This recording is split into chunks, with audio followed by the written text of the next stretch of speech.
The air in the Golden Imperial Hall was almost solidified. The scent of sandalwood, mingled with the soapnut fragrance emanating from the officials, pierced my nostrils. I, Li Su, sat beside the dragon throne, clad in a dark serpent-embroidered robe, the jade thumb ring on my finger chilling to the bone. Upon the imperial seat sat the 18-year-old empress of the Great Qian dynasty, Ji Qingxian. She wore an elaborate dragon robe adorned with 12 imperial symbols, her exquisite face bearing a hint of dignity and stubbornness unbefitting her age. At this moment, her phoenix eyes gazed at a young man standing in the center of the hall below, her gaze holding an admiration and affection that I knew all too well. That person was the male protagonist of the original novel, the newly appointed Zhuangyuan top scholar, Yan Shuji, a naive fool who deluded himself into thinking he was supremely talented, capable of changing the world with a burst of passion and a silver tongue. I closed my eyes, the plot of the original novel flashing rapidly through my mind. Today was the day. Yan Shuji would debate with a multitude of scholars, paving the way for the empress to implement her benevolent governance new laws, and his prestige would reach its peak. And I, as the chief representative of the conservative aristocratic faction, will be sided against and verbally flayed by him, becoming the first stepping stone on his path to fame. Subsequently, the empress would seize this opportunity to attempt to weaken my power, step by step, until 3 years later, when their wings were fully grown, they would surround and kill me in the capital, leaving no trace of my body. What a perfect pair, so deeply in love. What a wonderful script for the nation and its people. I slowly opened my eyes, gazing at Yan Shuji below, his figure tall and straight, radiating youthful vigor, and a chilling sneer involuntarily curled on my lips. He was preparing to bow and salute, then begin his death remonstrance, destined to be recorded in history. I was not given that chance. A soft thud. The teacup in my hand was gently placed on the low table, the sound not loud, yet like a heavy hammer striking everyone's heart. Under the astonished gazes of all present, I stood up, without waiting for anyone to react. An invisible, terrifying aura, as if from the heavens above, erupted from within me. 10th rank Saint Realm, the pinnacle of martial arts in this world, the most satisfying power within this body of the original owner. The air throughout the Golden Imperial Hall seemed to turn into viscous syrup. Dust motes on the hall's beams ceased their float, and the candle flames were pressed into thin, motionless golden foils. Every single official below, civilian or military, felt an invisible mountain pressing down upon them. Those with weaker cultivation had their legs give way, already kneeling uncontrollably. Even those with profound cultivation could only struggle to stay upright, their faces flushed, sweat pouring down like rain, and even breathing became a luxury. In the center of that oppressive aura was none other than Yan Shuji, who was about to speak. The youthful vigor on his face was instantly replaced by extreme terror.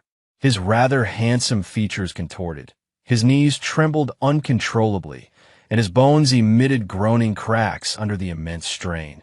He tried to look up, but found his neck seemed to be clamped by an invisible hand, forcing him to remain humiliatingly bent at the waist, unable to even glance at me.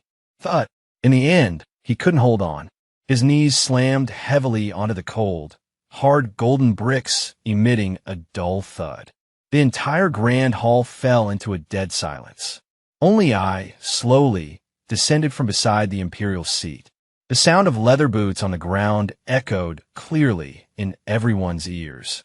I walked up to Ji Qingxian, looking at her exquisite face, her crimson lips slightly parted in shock, and the unconcealed terror deep within her phoenix eyes. She tried to maintain composure, but her subtly trembling eyelashes betrayed her. I met her gaze, then my eyes moved past her, settling on Yan Shuji, who was kneeling below. I spoke indifferently, my voice not loud. It clearly resonated through every corner of the Grand Hall. Your Majesty, the newly appointed Zhuangyuan doesn't understand court etiquette. I paused, each word like an icy chisel. We wish to teach him. We. When this word left my lips, the temperature of the entire Golden Imperial Hall seemed to drop a few more degrees. Usurpation? No, this was a declaration. I saw Ji Qingxuan's pupils contract sharply, her fingers gripping the dragon throne's armrest turning white at the knuckles from the force. She wanted to reprimand me, to assert imperial authority. But under the undisguised pressure of my 10th rank Saint Realm, she didn't even have the strength to speak. It was an absolute, utterly unreasonable form of violence. It was the purest power, transcending all schemes and so-called righteous causes. Yin Chuji below was now at the peak of humiliation. He was trembling all over, not from fear, but from rage. He gritted his teeth, attempting to squeeze out a few words of defiance. Regent King, you dare. Noisy, I didn't even bother to look at him, simply uttering 2 words. The oppressive aura pressing down on him instantly intensified tenfold. A clear sound of bone cracking rang out. Yin Chuji let out a muffled groan of suppressed pain, collapsing to the ground like a pile of mud, his sweat instantly drenching his crimson scholar's robe. His kneecap had been forcibly crushed by my internal energy. Yin Lang, on the imperial throne, Ji Qingxian finally gasped in surprise. She shot up, her phoenix eyes filled with anger and distress. "Lisa, how dare you?" she finally cried out, her voice trembling slightly with fear. I slowly turned around, meeting her eyes, which were burning with furious rage. "How dare I?" I smiled, walking up the steps one by one until I stood before her. The distance between us was less than an arm's length. I could distinctly smell the cool, orchid-like fragrance unique to the young empress that emanated from her. I could also see her body instinctively recoiling as I drew closer. "Your Majesty, please mind your words." I reached out, gently lifting her sharp chin with my index finger, forcing her to meet my gaze. This action was flippant and deeply insulting. Ji Qingxuan's body instantly stiffened, a blush of humiliation spreading from her neck to her earlobes. "I am merely teaching your top scholar some manners." My voice was soft, yet carried an undeniable command. In this Golden Dragon Hall, there is a distinction between ruler and subject and an order of hierarchy. Until I speak, what right does he, a newly appointed official, have to blather on and dictate affairs of state? Ji Qingxian bit her lip, forcing herself to maintain eye contact with me. Scholar Yin is offering advice for the nation. What wrong has he committed? Wrong. My smile widened. His greatest wrong is overestimating himself and underestimating the depth of the waters in this imperial court. I released her chin, instead gently patting her chest, which was slightly heaving with anger, with the back of my hand. "Your Majesty, you are still too young. Do you truly believe that with a surge of passion and a few empty words of benevolent governance, you can make the Great Gone prosperous and its people strong? Do you believe that by enlisting a self-proclaimed clever top scholar, you can contend with the entire entrenched network of aristocratic families? Do you believe that this empire can be governed by merely reasoning with people?" Every word of mine was like a heavy hammer, striking fiercely at Ji Qingxuan's heart. The color drained from her face little by little, because she knew that every word I spoke was true. It was the reality she had faced day and night since ascending the throne, yet was powerless to change. I withdrew my hand, turned, and looked down from above at the hundreds of officials in the hall. Those civil officials who had just glared at me with angry eyes now lowered their heads, not daring to meet my gaze. Today's matter ends here. Dismissed. With that, I looked at no one else, turned directly, and strode out of the hall. The oppressive aura receded like a tide. It wasn't until my figure completely vanished at the palace gate that the officials in the hall seemed to come back to life, gasping for breath. Ji Qingxuan's body went limp, and she sank back onto the dragon throne. She looked at Yin Chuji, who eunuchs were clumsily helping to lift, then looked in the direction I had disappeared, and for the first time, a deep sense of confusion and Fear appeared in her eyes. Her self-assured imperial stratagems were as fragile as a piece of paper before my absolute power. Back at the regent's residence, the first thing I did was change out of my elaborate python robe.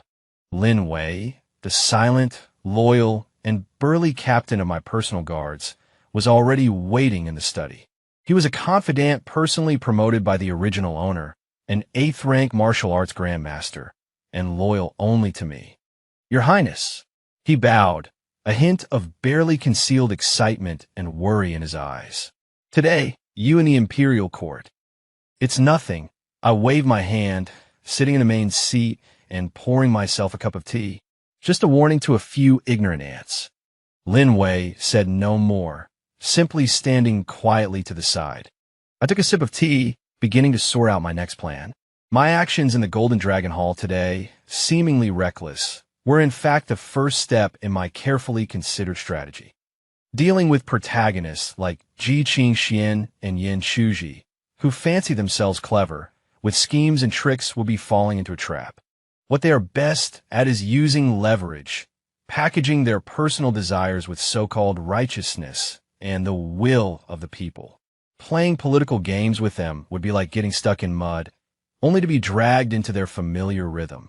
The best way to deal with them is to overturn the table, to use the purest, most unreasonable violence to smash the chessboard they pride themselves on, to make them understand that in the face of absolute power, all schemes are meaningless. Lin Wei, I put down my teacup. At your service. Relay my order. The 9 gates of the capital city are to enter the highest state of alert immediately. Without my royal decree, no one is to move a single soldier. Lin Wei's pupils contracted, and he immediately knelt on one knee. Understood. He knew that something big was about to happen. The capital's defenses were nominally under the joint jurisdiction of the Ministry of War and the Imperial Guards, but in reality, most of the military power was firmly in my hands as regent. My order was equivalent to placing the entire capital under complete military control. Furthermore, I looked at him, my eyes cold. Send men to keep a close watch on the residences of all civil officials in the city, especially those of Grand Counselor Zhang Jingji, Imperial Censor Wang Duan, and that top scholar Yan Shuji. Any unusual movements or any contact with the palace are to be reported to me immediately. Understood. Lin Wei's voice carried a hint of murderous intent. Go. Lin Wei took his leave, and I was left alone in the study. I knew that Ji Qingxian and Yan Shuji would never let this matter rest. Today's humiliation will only make them more frantic.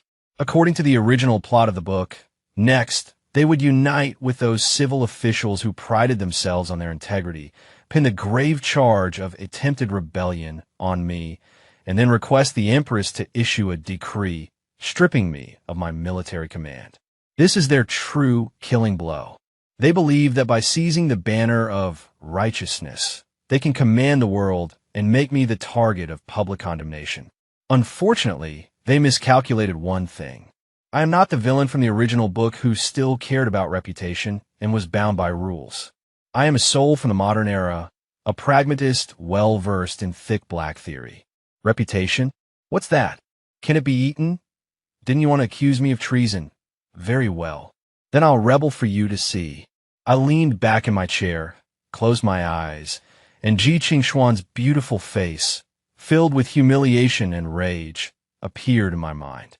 How amusing to slowly drag a high and mighty empress down from her pedestal, trample her underfoot, and watch her pride shatter completely must be far more satisfying than simply following the original plot. All I need to do is wait. Wait for them to hand the knife to me.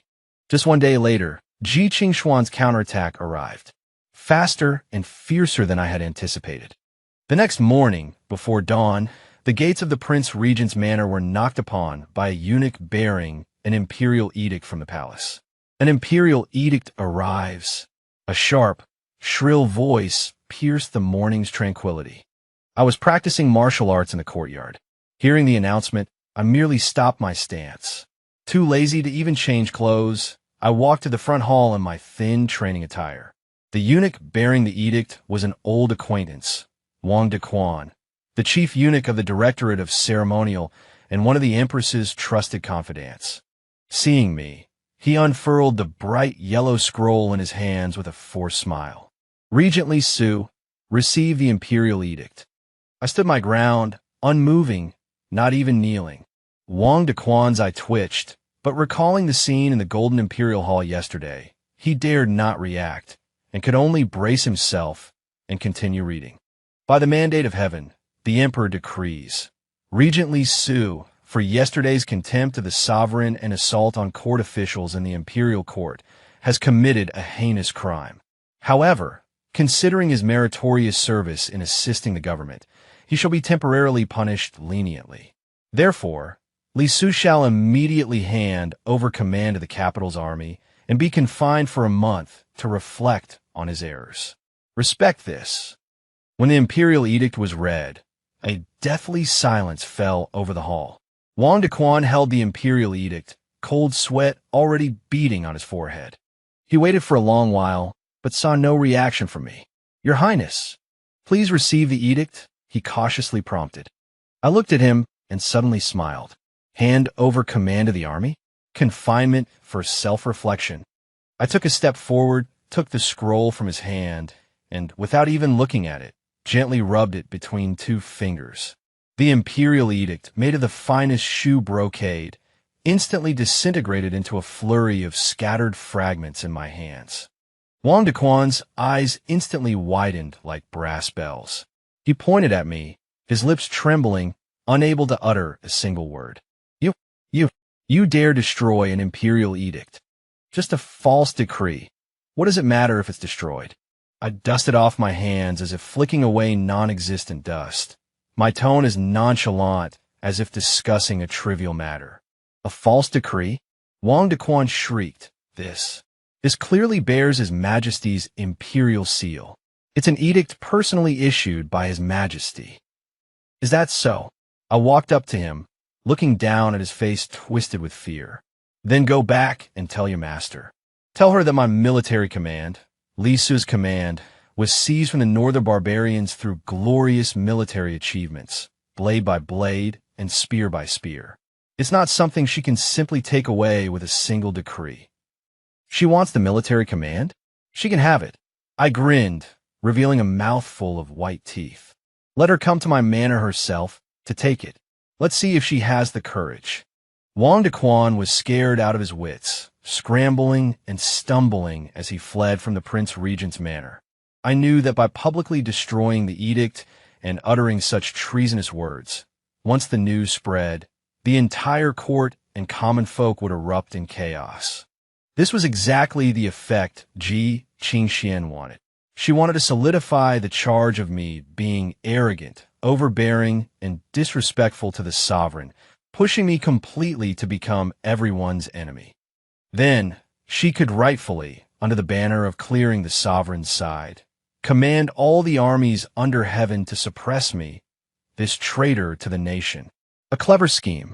Unfortunately, she's still too naive. She thought this was a game of chess, step by step, adhering to rules and strategy. But I just want to overturn the chessboard and then pin her, the player, to the ground along with it. Someone, I called out toward the door. Lin Wei's figure instantly appeared. Your Highness, issue the order. My voice was as cold as ice. All officers and soldiers, don your armor and wield your weapons. 1 hour from now, you will enter the palace with me. Lin Wei looked up sharply, a terrifying glint erupting in his eyes. He didn't ask why, merely replied in a deep voice. As you command. I turned, gazing in the direction of the imperial palace, my eyes deep and profound. Ji Qingxian, didn't you want to play clearing the sovereign side? Coincidentally, I wanted to. 1 hour later, the gates of the Prince Regent's manor swung open with a bang. I wore heavy black armor, a long sword at my waist, astride a warhorse as black as pitch. Behind me were 3,000 royal guards, similarly clad in heavy armor and bristling with killing intent. They were the most elite force I commanded, everyone a battle-hardened veteran who had crawled out of mountains of corpses and seas of blood, and every one of them answered only to my command. 3,000 heavily armored men and mounts, standing as one, silently lined the long street, not making a single sound. But the iron-blooded, malevolent aura that soared to the heavens seemed to congeal the very air throughout the street. The surrounding common folk had long since fled back into their homes, doors and windows tightly shut, daring only to cast fearful glances from the cracks. "Move out." I uttered 2 words faintly. I spurred my horse, which let out a long neigh and galloped forward, leading the charge. Rumble. The 3,000 iron cavalry moved as one. The heavy thunder of hooves converged into a torrent of steel, shaking the entire Vermilion Bird Avenue. Our target was the Imperial Palace. Meanwhile, in the Hall of Political Affairs, within the Imperial Palace, Ji Qingxian sat high on the imperial throne, her face ice-cold. Below the dais stood the civil official faction, led by Zhang Jingji and Wang Duan. And there was Yin Chuji, bruised and swollen, having been carried in on a stretcher. He lay on the stretcher, his eyes bloodshot, staring fixedly towards the palace gate, filled with deep-seated hatred. Wang Dequan, head of the Directorate of Ceremonial, was crying profusely to Ji Qingxian, recounting my outrageous acts at the royal residence. "Your Majesty, that Li Su has no regard for your Majesty at all. He tore up your Majesty's imperial decree right in front of this servant. He also said, if you want military power, then let your Majesty come and take it personally." Ji Qingxian slammed her palm onto the imperial desk, her chest heaving violently. Such an outrage. Utterly outrageous. Grand Secretary Zhang Jingji immediately stepped forward, bowing respectfully and speaking with righteous indignation. "Your Majesty, Li Su's tearing of the imperial decree is tantamount to treason. If this scoundrel is not eliminated, the nation will know no peace. Your humble servant implores your Majesty to immediately issue an imperial decree, commanding all armies of the realm to execute this national traitor. Your humble servant seconds the motion." Imperial Censor Wang Duan followed closely. "Your humble servants second the motion." All the civil officials knelt down in unison. Yin Chuji, lying on the stretcher, even struggled excitedly, attempting to rise. "Your Majesty, Li Su's wolfish ambition is clear for all to see. Today is the best time to execute this scoundrel. Please, Your Majesty, issue the decree." Looking at the enraged officials, looking at the situation she had orchestrated herself, Ji Qingxian took a deep breath, forcibly suppressing the unease in her heart. Everything was going according to plan. Li Su's arrogance perfectly served as her best excuse to reclaim power. As long as she issued the decree, with the emperor's moral authority and legitimate grounds, the imperial guard, the outer garrisons, and even the vassal kings throughout the realm would respond. No matter how strong Li Su was, he could not withstand the overwhelming force of the realm. She slowly stood up, ready to speak. Just then, a deafening crash echoed from outside the hall. The entire Hall of Political Affairs shook violently, as if the earth itself had turned over. Everyone was startled. "What's going on?" Ji Qingxian demanded sharply. An imperial guard stumbled and scrambled in, his face etched with terror. Your Majesty, this is bad. The Regent King, he brought 3,000 iron cavalry in and smashed open the palace gates." "What?" Ji Qingxian froze in place, as if struck by lightning. She had anticipated Li Su would defy the decree, would make a stubborn stand. But she had never imagined that Li Su would dare to directly lead troops into the palace. This was no longer just treason. This was open rebellion in broad daylight. Stop him for me," Ji Qingxian screamed, completely losing her usual composure. However, no sooner had her words fallen. The thick, heavy doors of the Hall of Political Affairs were kicked open from the outside. I, clad in heavy armor, hand resting on my sword hilt, walked in step by step, silhouetted against the light. Behind me were densely packed royal guards, armed with powerful crossbows, their dark, menacing bolts aimed at all the officials within the hall. Instant, deathly silence fell over the great hall. Everyone was like a duck whose throat had been choked. Their fervent outrage from moments ago vanished without a trace. My gaze swept across the ashen-faced civil officials, swept across the utterly terrified Yin Chuji on the stretcher, and finally landed on the beautiful, faltering figure before the imperial throne. I grinned, my voice echoing throughout the hall. I heard, my esteemed officials, that you were discussing how to suppress this king. This king couldn't wait, so I brought myself here. Now, my gaze suddenly turned sharp, killing intent erupting. This king wants to ask, who among you wants to be the first to execute this national traitor? As my words fell, a pin drop could be heard in the entire hall of political affairs. The civil officials who had been so passionate and indignant just moments ago, clamoring to execute the national traitor, were now silent as cicadas in winter, their heads bowed, wishing they could bury their faces in the cracks of the floor. Their righteous cause, before the dark, gaping crossbows and cold blades, seemed so utterly pale and powerless. The sneer on my lips deepened. My gaze finally settled on Yin Chuji, who lay on stretcher. Oh, the newly minted top scholar. Weren't you the one shouting the loudest just now? I slowly walked towards him. Why are you silent now?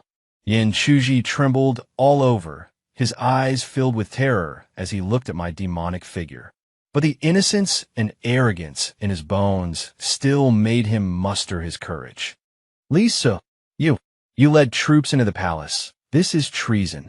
The whole world will despise you. You will be infamous for 10,000 years. Is that so? I stopped in front of him, looking down at him. Then I raised my foot. Under the terrified and desperate gazes of everyone, including Ji Qingxian, I savagely kicked him in the face. A dull thud. Yin Chuji didn't even have time to scream before he, along with the stretcher, was sent flying by my kick, arcing through the air to crash heavily against a golden pillar adorned with coiling dragons in the hall, then rolling to the ground. His mouth full of teeth and blood spewed out. His head lolled, and he passed out instantly. Dead silence. The entire Grand Council Hall was deathly silent. Everyone was stunned into silence by my brutal and violent kick. To kick the newly appointed top scholar to the point of unconsciousness, or worse, right in front of the Empress in the Grand Council Hall. What utter audacity! What complete lawlessness! Ji Qingxian finally snapped out of her extreme shock. She let out a sharp shriek, her phoenix eyes bloodshot, glaring at me. Lisa, you madman, you traitor, I will kill you. I will exterminate your entire clan. Like an enraged leopardess, she recklessly charged down the steps, pulling out a golden hairpin from her hair and lunging to stab me in the eyes. Her movements were swift, carrying a desperate resolve to die with me. Unfortunately, in my eyes, it was too slow. I didn't even move, simply letting her charge at me. Just as the golden hairpin was about to pierce my eyeball, I struck like lightning, precisely grabbing her slender wrist. The tip of the golden hairpin stopped inches from my eyelashes, unable to advance even a fraction. Ji Qingxian struggled fiercely, but found her wrist clamped as if in an iron vise, unable to move.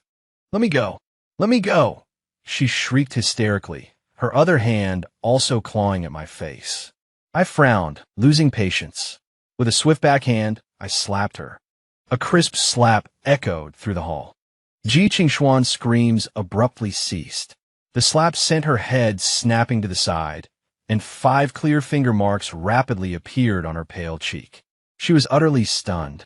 From childhood, born into nobility, she had never even heard a harsh word, let alone been struck. Today, I not only hit her in front of the entire court, but I slapped her across the face. For an empress, this was an unimaginable disgrace, worse than death itself.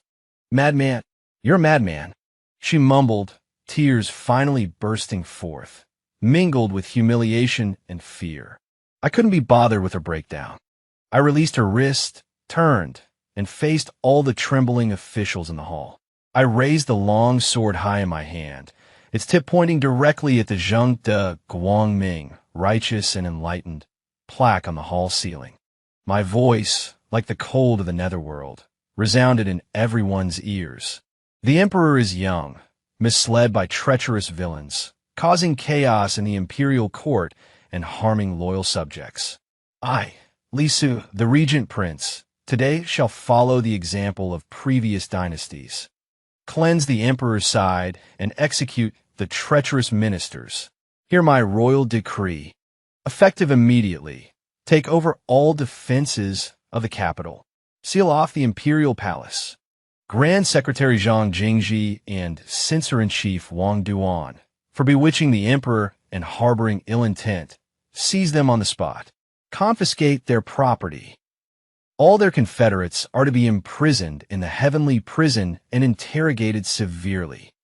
As my commands were issued one after another, my personal guards behind me lunged out like wolves and tigers. Zhang Jingji, Wang Duan, and the others turned ashen, not even having the courage to resist. They were immediately pinned to the ground, stripped of their official robes, gagged, and dragged away like dead dogs. The entire Grand Council Hall instantly turned into a living hell. Cries and pleas for mercy filled the air without end, and I merely stood silently, watching it all. My gaze finally settled on the young empress, slumped on the ground, utterly dejected and lost. Ji Qingxuan's beautiful face, which she had tried to keep composed, was now utterly pale, without a trace of color. She watched helplessly as I used the most thunderous and brutal methods to uproot her carefully cultivated inner circle. Her proud political schemes, her righteous cause that she relied upon, were crushed to dust beneath my iron hooves. In this moment, she finally understood. She and I were never people from the same world. This purge in the capital lasted for a full 3 days. 3,000 of the prince's personal guards, like the most efficient machines, precisely executed my every command. The civil official faction, led by Zhang Jingji, was uprooted. From grand secretaries of the cabinet down to seventh-rank censors, anyone who had been close to Yin Chuji or Ji Qingxian, not a single one escaped. For a time, in the capital's officialdom, everyone feared for themselves. Blood flowed like rivers. Once bustling mansions were now sealed, with only wailing family members left. As for me, I directly moved into the imperial palace, into the Taiji Hall, which only emperors were allowed to inhabit. Ji Qingxian was placed under house arrest in the star-plucking tower, deep within the imperial palace. It was a solitary tall building, approachable by no one save for the mute palace maid who delivered her meals. Everything she once possessed, power, dignity, loyal subjects, I stripped from her clean within 3 days. I didn't kill her. That would have been too easy for her. What I wanted was not just her body, but her very soul. I would crush her ridiculous pride and her so-called imperial cunning, little by little, until nothing remained. On the 4th day, after I had settled all state affairs, I arrived at the star-picking tower. Pushing open the door, a strong scent of medicine wafted out. Ji Qingxian lay on the bed, her face ashen, her lips dry and cracked. She was on a hunger strike, employing this most primitive yet ultimately futile method for her final protest. When she saw me enter, she struggled to sit up, her eyes blazing with an etched-in bone hatred. "Get out! Get out!" Her voice was hoarse and weak. I ignored her, merely waving a hand at the mute palace maid behind me, who held a bowl of medicine. The palace maid understood, stepping forward to force the medicine down her throat. "I won't drink it. Take it away. Cough, cough." Ji Qingxian struggled fiercely, which brought on a violent coughing fit. "Let her stop," I said indifferently. The mute palace maid immediately withdrew. I walked to the bedside, looking down at her. "Want to die?" I smiled. "Until I allow it. You don't even have the right to die." I pulled a memorial from my robes and tossed it onto the bed before her. "Take a look. This is your benevolent governance new law. Half a year after its implementation, the National Treasury is 3 million silver taels in deficit. And what has it achieved? Local powerful families are annexing land with increasing ferocity, and the number of displaced people has risen instead of falling. Ji Qingshuan's body trembled, but she refused to look at the memorial. I threw down a second memorial. This is the military report from the northern frontier. Your cuts to military spending left the border troops ill-clothed, underfed, and with low morale. The northern barbarians seized this opportunity to invade southward, plundering 3 county towns and massacring nearly 10,000 civilians. Ji Qingshuan's face grew even paler. I threw down a third, then a fourth. Each memorial was like a knife, plunging savagely into her heart. They were all proof of her earnest, yet ultimately failed, attempts at diligent governance since her ascension. It was a stark, bloody reality she was unwilling to confront. Look at yourself, then look at your top scholar, I sneered. One whose empty talk ruins the nation, the other whose naivety harms the people. You two truly are a match made in heaven. Silence. You are forbidden to insult Yin Lang. Ji Qingxian shrieked, like a cat whose tail had been stepped on. Insult, I sneered. I am merely stating facts. Do you truly believe governing a nation depends on mere rhetoric and ideals? Do you think kindness can sway those ruthless, powerful families who devour people without spitting out their bones? Do you think concession can secure peace from the northern barbarians? Ji Qingxian, you are utterly unfit for that position. My words, like the most venomous curses, burrowed into her ears. She bit her lip until it bled, yet she couldn't utter a single word in rebuttal, because she knew I spoke the truth. Drink the medicine. I picked up the bowl of dark herbal concoction and brought it to her lips. Live well, and then open your eyes wide to see clearly how I will govern this nation. See clearly how utterly insignificant your ridiculous benevolent policies are before me. I want you to witness with your own eyes how your ideals, your pride, and everything you stand for are utterly shattered by me. Ji Qingxian gazed at me, her eyes filled with despair. Finally, with trembling hands, she took the medicine bowl and drained it in a single gulp. The bitter concoction trickled down the corners of her mouth, mixing with her tears. In the days that followed, I embarked on sweeping reforms of the dynasty. The first thing I did was to conduct a thorough land survey and measurement, and implemented the integrating poll tax into land tax policy. This was a policy radical enough to shake the foundations of the nation, directly challenging the interests of every landlord and powerful family in the realm. Ji Qingxian and Yin Chuji had also attempted to implement it in the past, but the mere suggestion was met with a furious backlash from the entire civil official bureaucracy, and it was ultimately abandoned. As for me, I had no intention of reasoning with them. I directly deployed the army. 10,000 soldiers were stationed in each province, led by my most trusted generals. Anyone who dared to obstruct the land survey or conceal land would be executed on the spot and their families' assets confiscated. In just 1 month, 8 prominent aristocratic families in Jiangnan were ordered by me to be summarily executed for violently resisting the law, their heads displayed on the city walls, striking terror into everyone who witnessed them. Under the bloody blade, no one dared to resist any longer. The hidden land uncovered by the survey amounted to over 30 million mu, exceeding the total registered land in the National Treasury. A portion of these lands was distributed to landless refugees, while another portion was nationalized to establish military agricultural settlements.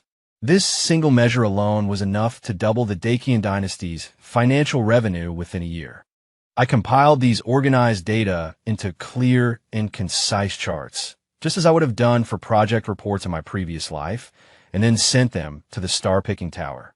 Ji Qingxian stared at those charts, which she couldn't fully comprehend, but instinctively felt the immense power behind them, and remained silent for an entire day. The second thing I did was to overhaul the military. I abolished the outdated guard post system and fully implemented a recruitment system, applying modern military management methods. I established a merit-based promotion system, shattering the archaic tradition of hereditary generalships. Concurrently, I produced blueprints for smelting blast furnaces, ordering the Ministry of Works to Labor Day and night to forge brand new, standardized armor and repeatedly forge steel blades. I even established the first army composed entirely of firearms, the Divine Mechanism Battalion, Shinji Camp, at the Grand Camp outside the capital. When the first batch of flintlock rifles was manufactured, their deafening roar and range and power, far surpassing that of bows and arrows, left all the observing generals dumbfounded. I sent these military reports, one by one, to the stargazing tower. Ji Qingxian looked at the unprecedented weapon described in the memorial, seeing how in just 2 short months I had completely revitalized Dakian's long stagnant army. Her gaze, from initial shock, slowly turned to numbness. The third thing I did was to standardize the written language, unify weights and measures, and construct imperial roads. These were all great undertakings whose merit would last for 1,000 generations. Each one was something she had once yearned for, but had not even dared to dream of. Yet in my hands, they were swiftly implemented with an undeniable, crushing momentum. I did not employ any stratagem, nor did I appeal to any grand principles. I only used 2 things: absolute power and absolute violence. Those who follow me prosper, those who defy me perish. Simple, efficient. I presented all of this, exactly as it was, before Ji Qingxian. I did not touch a single one of her fingers, and I even rarely went to see her. But I knew that this spiritual conquest, far more than physical possession, could destroy a person's pride. I wanted her to watch everything she once cherished be easily overthrown by me, to watch everything she once disdained, yet blossom with a brilliance she could not imagine, to make her, from the bottom of her heart, acknowledge her failure, acknowledge her incompetence. 3 months later, when I stepped into the stargazing tower again, the scent of medicine was gone. Ji Qingxian was quietly sitting by the window, gazing at the sky outside, her eyes hollow. She had lost a lot of weight. Her imperial phoenix robe, which had once fit her perfectly, now looked somewhat empty on her. But her complexion was much better than before. She was no longer on a hunger strike. She ate on time every day and even read some books by herself. Seeing me enter, she merely moved her eyes, without any superfluous reaction. There was no hatred and no fear. Only a stagnant, dead calm remained. I knew her spiritual backbone had been completely shattered by me. "How do you feel?" I pulled up a chair and sat opposite her. She did not speak. The national treasury is full. Displaced people have been settled, border defenses have been revitalized, and the northern barbarians haven't dared to raid south for a month. I stated the facts dispassionately. All of this took only 3 months. Ji Qingxuan's eyelashes trembled slightly. "What exactly are you?" She finally spoke, her voice hoarse, as if she hadn't spoken for a long time. "Me?" I smiled. "I am the national traitor, the rebellious minister, the madman in your eyes." "No." She slowly shook her head, her hollow gaze finding a focus for the first time. She looked at me, her eyes filled with bewilderment and confusion. "You are not Li Su." The original Li Su, though arrogant, never possessed such methods as yours. "You? Who exactly are you?" "Who I am, does it matter?" I retorted. "What matters is that I accomplished what you could not. I used the methods you most disdained to achieve the ideals you most yearned for. Is that not enough?" Ji Qingxuan's body trembled violently. My words were like the sharpest blade, slicing open her final facade. "Indeed, who I am doesn't matter." What mattered was that she lost. She lost utterly, completely shattered. Her philosophy of governance, her imperial strategies, her pride, everything about her was shattered by the impact of reality within these 3 months. "Why?" Her eyes finally welled up with tears again, but this time, not from humiliation, but from utter collapse. "Why did my 10 years of benevolent rule result in an empty treasury and a suffering populace?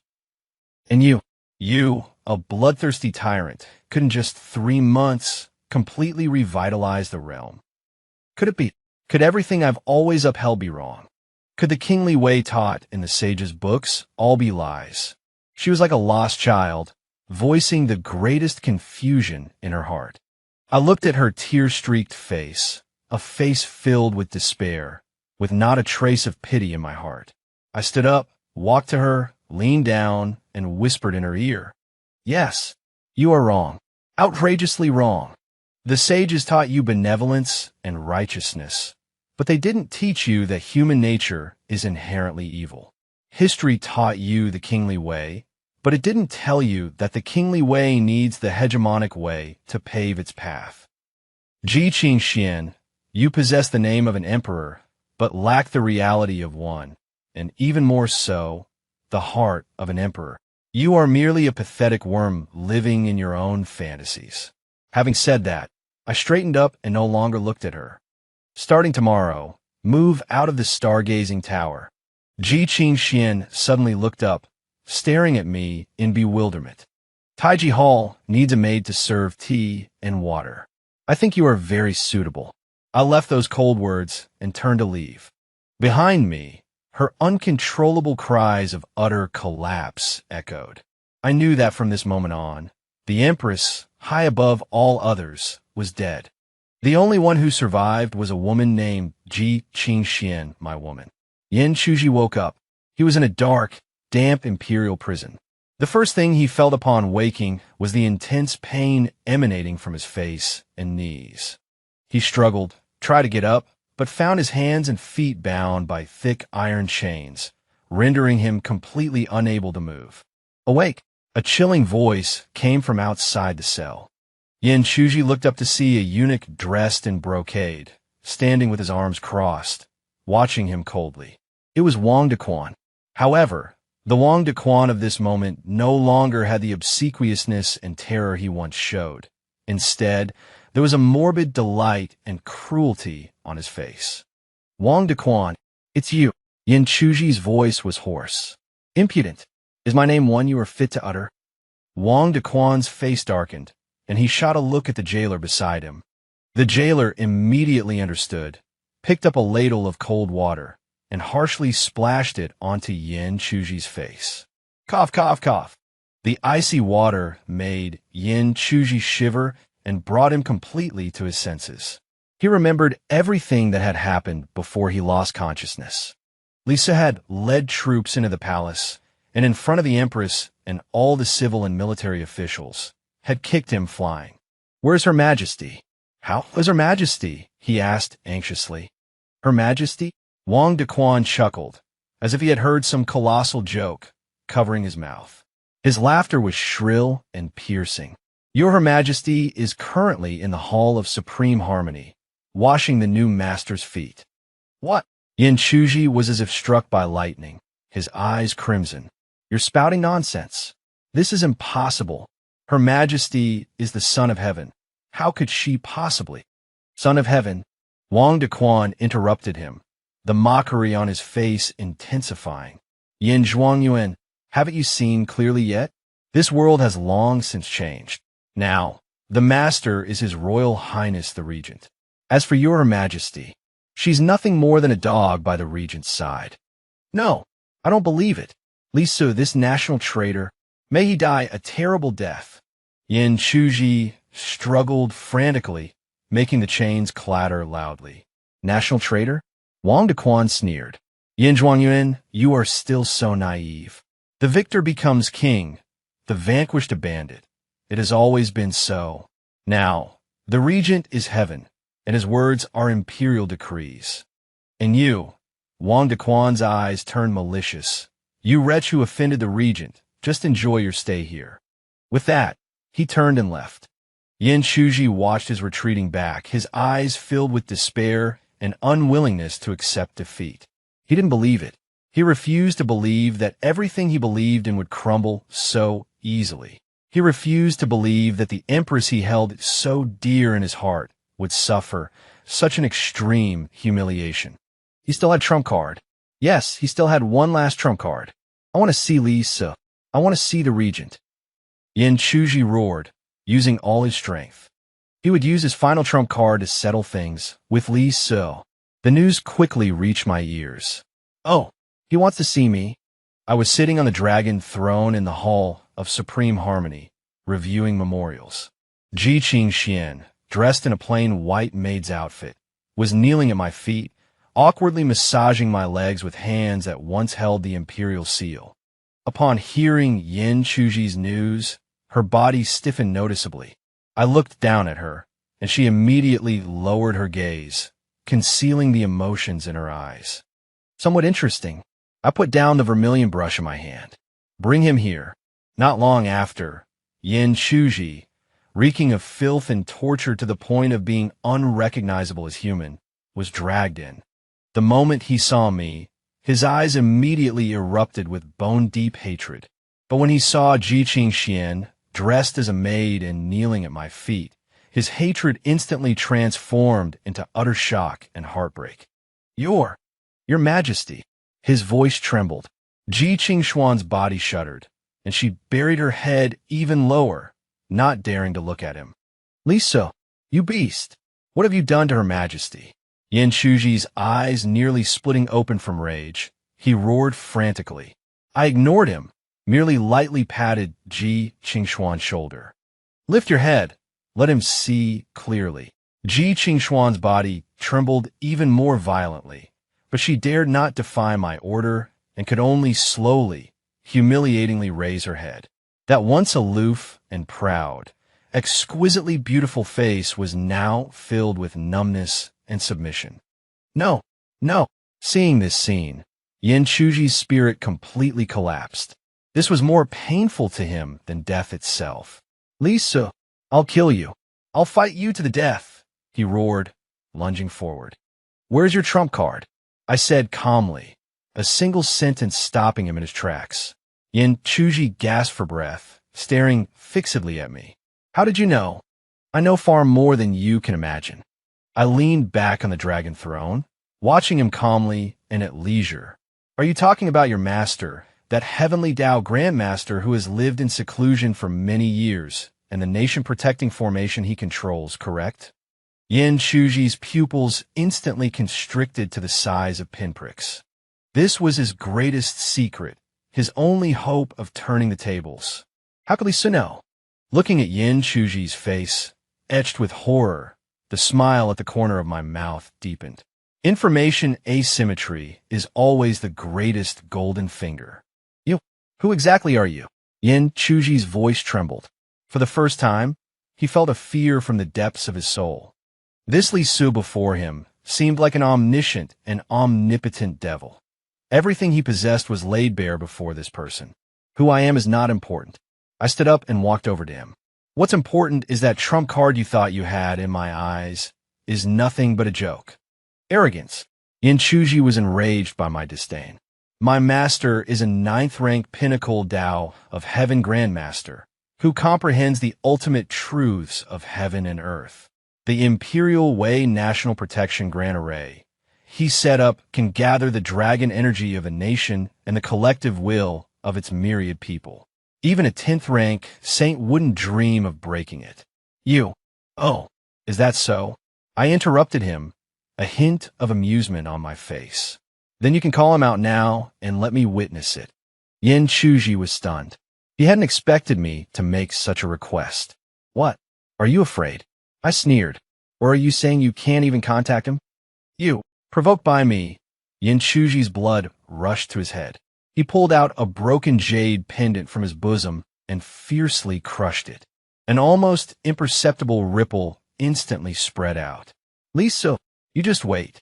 When my master descends, that will be your doomsday, he blustered, his voice betraying an inner fear. I merely smiled and sat back on the dragon throne. I wanted him to call his master here. I wanted to not only destroy their bodies, but also their beliefs. I wanted Yin Chuji, Ji Qingxian, and everyone in this world to clearly see how utterly vulnerable their cherished Tao of Heaven and their relied-upon Tao of humanity were before my absolute power. Less than half an hour passed. A vast and magnificent aura rose from outside the imperial palace. Immediately after, the entire capital city lit up with golden light soaring into the sky. These golden lights converged in the air, forming an immense golden barrier that enveloped the entire imperial palace. Above the barrier, dragon shadows circled, and the voices of the people chanted, exuding a sacred, majestic, and inviolable aura. "Master is here! Ha ha! Master is here!" Yin Chuji felt this familiar power and immediately became ecstatic. "Li Su, your doomsday has arrived." Ji Qingxian, kneeling at my feet, also suddenly looked up at the dazzling golden light outside the window, a flicker of hope reigniting in her eyes. The National Protection Grand Array. This was the great Qin dynasty's final barrier, a legendary supreme formation capable of slaying saints. No matter how strong Li Su was, he was ultimately immortal. Could he possibly contend with this grand and magnificent power that gathered the might of heaven and man? Just then, an old and majestic voice, as if from the ninth heaven, echoed throughout the capital.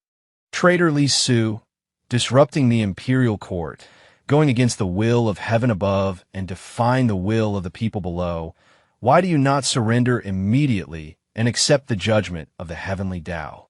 The voice contained a strange power that made anyone who heard it instinctively want to kneel and submit. However, I merely picked at my ear. Noisy, I stood up, stretched, and my bones let out a series of cracking and popping sounds. "Come, I'll take you to see a good show." I grabbed Yin Chuji by the collar, dragging him like a dead dog, and with my other hand pulled up a still somewhat dazed Ji Qingxian, striding out of the Hall of Supreme Harmony. We arrived at the highest stargazing platform in the imperial palace. From here, one could clearly see the golden barrier enveloping the entire imperial palace, and beyond the barrier, the white-haired old man with an immortal-like demeanor floating in midair. That was Yin Chuji's master, the so-called Tao of Heaven Grandmaster, Lu Jiyuan. "Master, save me!" Yin Chuji immediately roared upon seeing Lu Jiyuan. Lu Jiyuan also saw me, and Yin Chuji and Ji Qingxian held in my hands. He frowned, a flash of anger in his eyes. "Traitor, release His Majesty and your junior brother." "Release them?" I smiled. "Sure, as long as you can break through this wall of qi, I'll release them." With that, I casually waved my hand. A thin, almost invisible wall of qi appeared before me. Lu Jian snorted coldly, a petty trick, daring to show off before a master. He pointed 2 fingers like a sword, aiming them at me from afar. Heavenly Tao, sword finger. An incredibly sharp golden sword qi instantly tore through the sky, carrying an unstoppable momentum, fiercely piercing towards the invisible qi wall before me.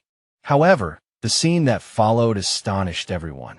That golden sword qi, capable of splitting mountains and severing rivers, vanished into nothingness the moment it touched my thin qi wall, like a clay ox entering the sea, not even stirring a ripple. "What?" The composure on Lu Jiyuan's face instantly disappeared, replaced by profound disbelief. "This? What kind of power is this? Let me show you what real power is." I didn't bother to waste any more words with him. I released Ji Qingxian and Yin Chuji, then stepped forward. I didn't use any fancy moves, simply, plainly, threw a punch at the massive golden barrier above my head.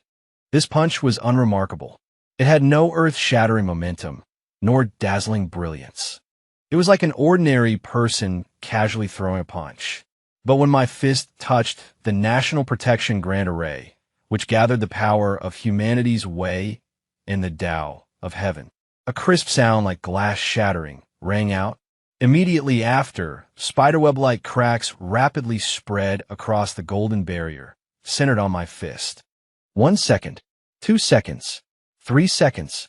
The National Protection Grand Array, hailed as indestructible, burst open with a roar like a smashed eggshell under the terrified gaze of the city's military and civilians. Ji Qingxian, Yin Chuji, and Lu Jiyuan. It transformed into countless golden motes of light, dissipating into the air. The moment the grand array shattered, Lu Jin, floating in mid-air, was struck as if by a heavy blow, violently spewing a mouthful of blood. He plummeted from the sky like a kite with a broken string. His cherished Tao of heaven, his proud humanity's way array, was obliterated by me with the purest, most brutal physical force. This impact was far more fatal than physical injury. It was a complete negation of his lifelong cultivation and lifelong beliefs. I paid no attention to Lu Jing, who lay on the ground, his life unknown, but turned to look at the two people behind me. Yin Chuji was utterly stunned. He collapsed on the ground, his eyes vacant, his mouth agape, saliva dribbling out unnoticed. His greatest reliance, his last hope was just destroyed by a single punch. His revered master, like a god, was just fallen like a dead dog. His worldview, at this moment, completely collapsed. And Ji Qingxian, her reaction was even more intense. Her entire body trembled uncontrollably, her teeth chattering, making a clack-clack sound. She looked at me, her gaze no longer fear nor hatred, but a profound awe and terror that one would only feel when looking up at a god, or rather, at a devil. She finally understood.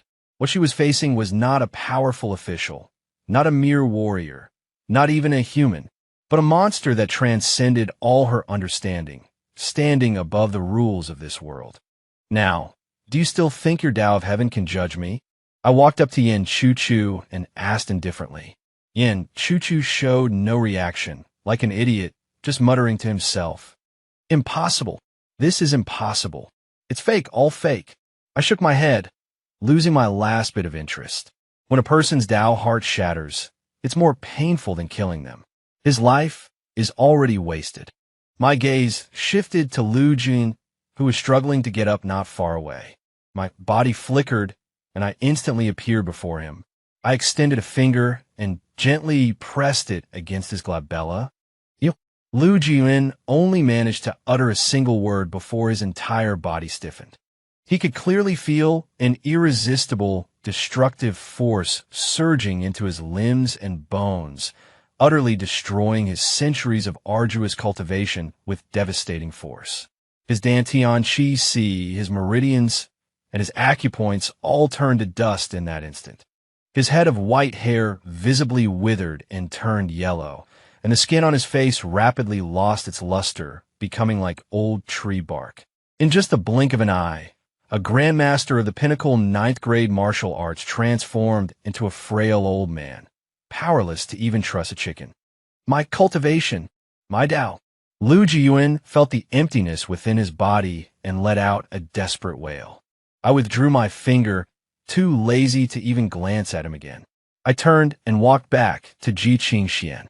She looked at me, her body trembling even more violently, instinctively backing away, only to be blocked by the railing of the stargazing terrace, with nowhere left to retreat. I extended my hand to her. Come here. My voice was calm. Ji Qingxian looked at my outstretched hand, then at my deep eyes that seemed capable of swallowing everything, and she cried. This time, her weeping was silent. She neither resisted nor struggled. Like a puppet resigned to its fate, trembling, she placed her cold little hand into my warm palm. I knew that from this moment on, this game of conquest had truly entered its final act. I led Ji Qingxian by the hand and walked down the stargazing terrace.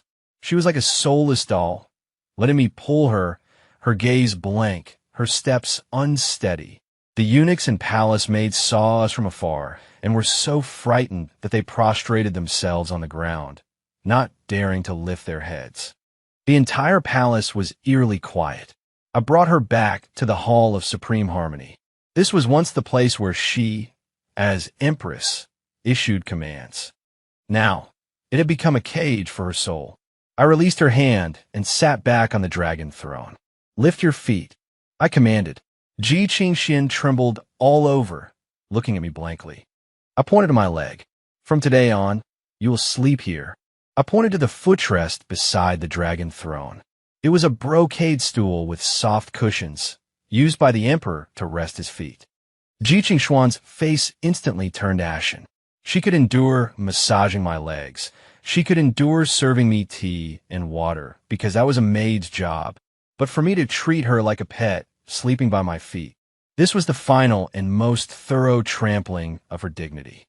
No, she instinctively shook her head, her voice as faint as a mosquito's hum. My eyebrow raised, a dangerous glint flashing in my eyes. Just one look. Ji Qingxian remembered that earth-shattering punch on the stargazing terrace, and the tragic sight of Lu Jiyuan's cultivation being crippled with a single finger. An uncontrollable fear instantly gripped her heart. She dared not resist anymore. Tears of humiliation once again blurred her eyes. She bit her lip, her body trembling, and slowly knelt down. Then, like a startled kitten, she curled up at my feet. I smiled with satisfaction. I took off my boots and placed my feet on her back. Feeling her body stiffen and tremble, I closed my eyes and began to savor this hard-won sense of conquest. In the days that followed, Ji Qingxian truly lived like a pet, kept by me in the Hall of Supreme Harmony. During the day, as I dealt with state affairs, she would kneel at my feet, massaging my legs, or remaining motionless like an object. At night, I would make her sleep on the footrest, with my feet resting on her body. I did not violate her, because I knew that for a woman as proud to the core as her, this kind of spiritual humiliation and conquest was far more capable of breaking her than physical possession. Every day, I would have someone read the latest political reports to her, letting her hear how the national power of the great Qian dynasty was thriving under my iron-fisted rule. Letting her hear how those problems that had plagued her for years were being solved one by me in the simplest and most brutal ways. Letting her hear how the common people of the world slowly transformed from initial fear to reverence, even beginning to praise the merits of me, this tyrant. She went from initially vowing to die rather than submit, to numbness, and then to habit. Her heart, once belonging to an empress, had all its edges smoothed away under the daily grinding. She began to learn obedience, learn to please. She would voluntarily massage my shoulders when I was tired. She would prepare tea of just the right temperature for me in advance when I was thirsty. She would even, when I was annoyed by state affairs, gently rub my calf with her once incomparably noble head, like a true kitten, to soothe my emotions.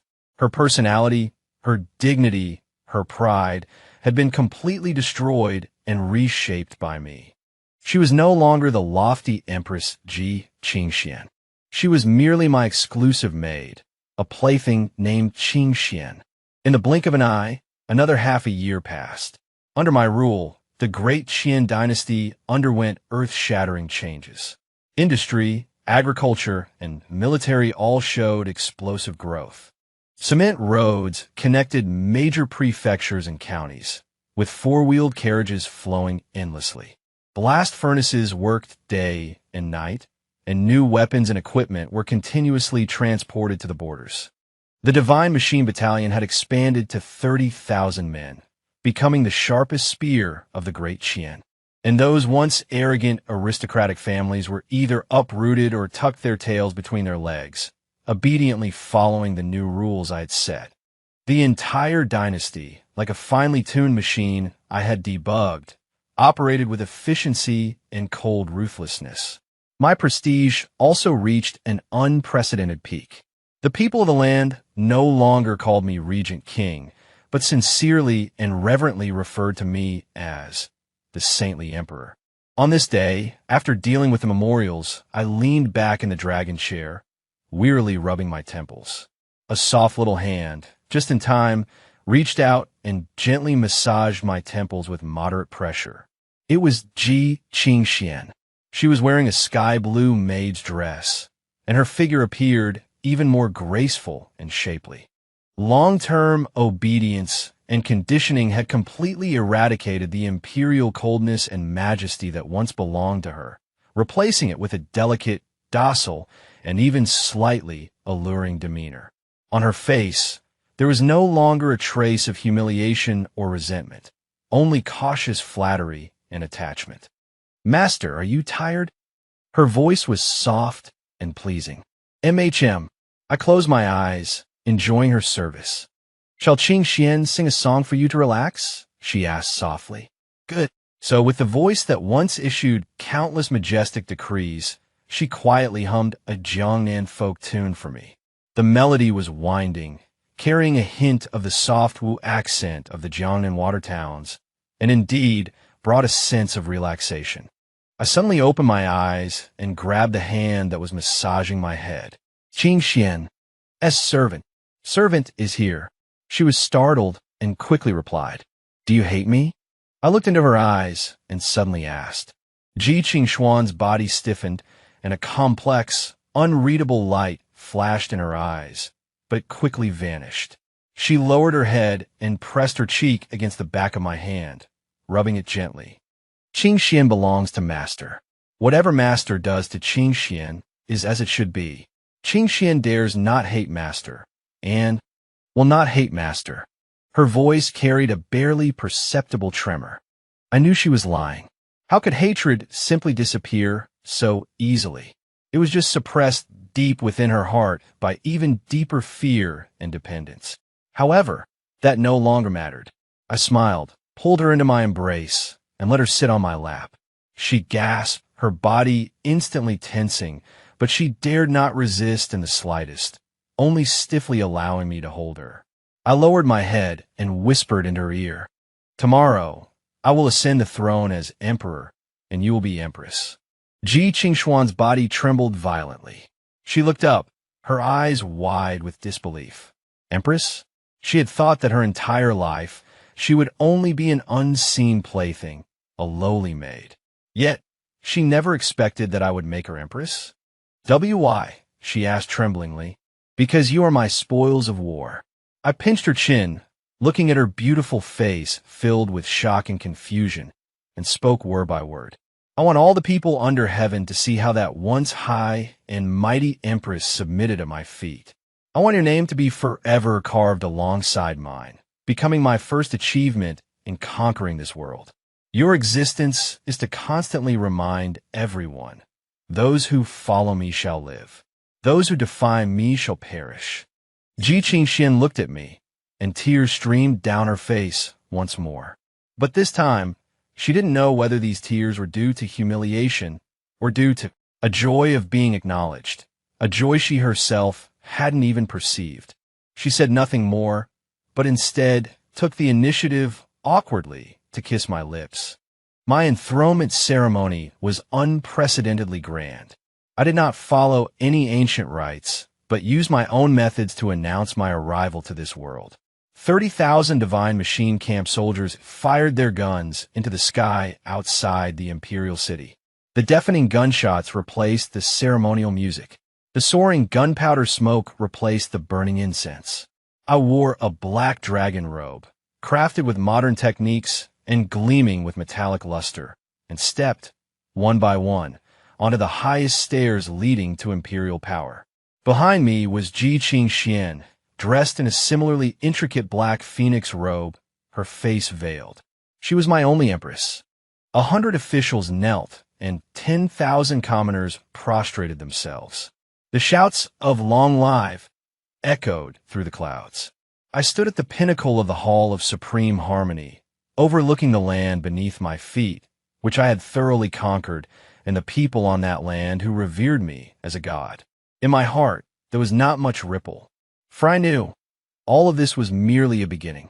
This world, the so-called way of heaven and way of man, was nothing more than a giant cage set up by a higher-level civilization. The so-called dynastic changes and the emergence of heroes were merely a few white mice in a cage, tearing at each other according to a predetermined program. And I, Li Su, was the only variable, the uninvited guest who broke into the laboratory. My gaze seemed to pierce through the clouds, through the sky, and saw that invisible barrier that enveloped the entire world. And beyond the barrier, those gods who indifferently observe it all. A cold smile curled at the corner of my lips. Treating us as playthings? treating our world as an experimental field? Very well. One day, I will lead this iron-blooded dynasty, which I personally reshaped to break through this cage. I will let you experience for yourselves what it feels like to be treated as playthings. I will let you know what is truly called the first emperor of all ages. I withdrew my gaze and looked at the woman standing quietly beside me. I reached out and removed the veil from her face. It revealed a face still exquisitely beautiful, but long since devoid of its former radiance. She looked at me, her eyes filled with an unresolvable attachment and awe. Qing Xian, your humble consort is here. Come with me and behold this vast empire. Yes, your majesty. She leaned submissively against me, resting her head on my shoulder. The afterglow of the setting sun stretched our shadows very, very long. This is my story, a villain's comeback story, a conqueror's story, conquering all.